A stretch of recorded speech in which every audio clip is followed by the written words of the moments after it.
बघा लक्षात येईल या प्रबोधनाच्या चळवळीमधल्या सगळ्या महनीय थोर व्यक्तिमत्वांना जेव्हा जेव्हा तत्वांची आणि शब्दांची अडचण निर्माण झाली त्यांनी तुकोबरायांचा गाथा उघडलाय। ही ताकद वारकरी संप्रदायाची। वारकरी संप्रदायाला कोणी अत्याधुनिकतेच्या गप्पा सांगायच्या नाही, ते तिकडे दुसरीकडे। इथे बोलत असताना आम्हाला विज्ञानाची पायतानं आणि विज्ञानाच्या धर्तीवर माजवली जाणारी खेटर बाहेर काढून वारकरी संप्रदायात यायचं।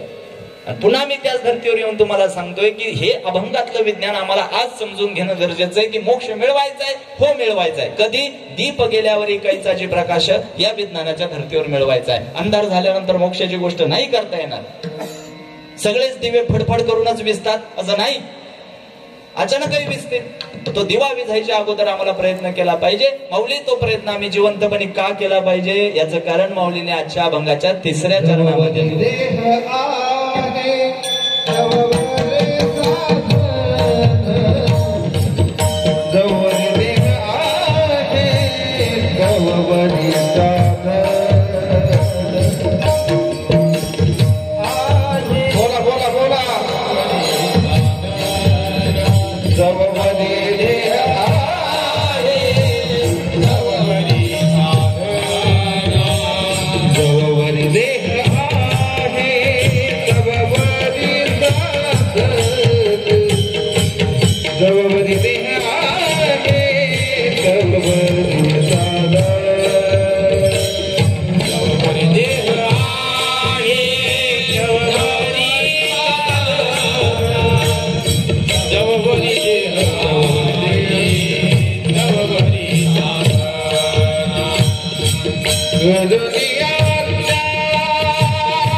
Bye.